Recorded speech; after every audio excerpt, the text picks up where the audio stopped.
ఏమండోయ్ రైస్ రోటీ చపాతీల్లోకి దేనిలోకైనా అదిరిపోయే chicken fry recipe. ఆఖరికి మీ మంచింగ్లో కూడా ఆహా అనిపించే చికెన్ ఫ్రై రెసిపీ చూద్దాం రండి. జింజర్ గార్లిక్ పేస్ట్, ఆయిల్ పచ్చిమిర్చి పేస్ట్ రెడీ చేసుకొని ఆయిల్ పచ్చిమిర్చి పేస్ట్ జింజర్ గార్లిక్ పేస్ట్ వేసి బాగా ఫ్రై అయినాక చికెన్ కూడా వేసి బాగా ఫ్రై అవ్వనివ్వాలి.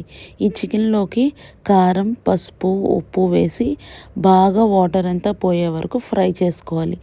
దించేసి ఒక 10-15 మినిట్స్ ముందు క్యాష్యూస్ కరివేపాకు కొరియాండర్ పౌడరు జీరా పౌడర్ కూడా వేసుకొని బాగా మిక్స్ చేసుకొని మూత పెట్టుకోవాలన్నమాట. బ్యాచిలర్స్ కూడా చాలా ఈజీగా చేసుకునే చికెన్ ఫ్రై రెసిపీ అండి. 15-20 మినిట్స్తో మూత ఓపెన్ చేసి చూస్తే టేస్టీ చికెన్ ఫ్రై రెడీ అనమాట. అంతే అండి ఈ వీడియోకి అయితే. నేనైతే ఉంటాను, మీరైతే జాగ్రత్త. సబ్స్క్రైబ్ చేసేసుకోండి మరి. బాయ్.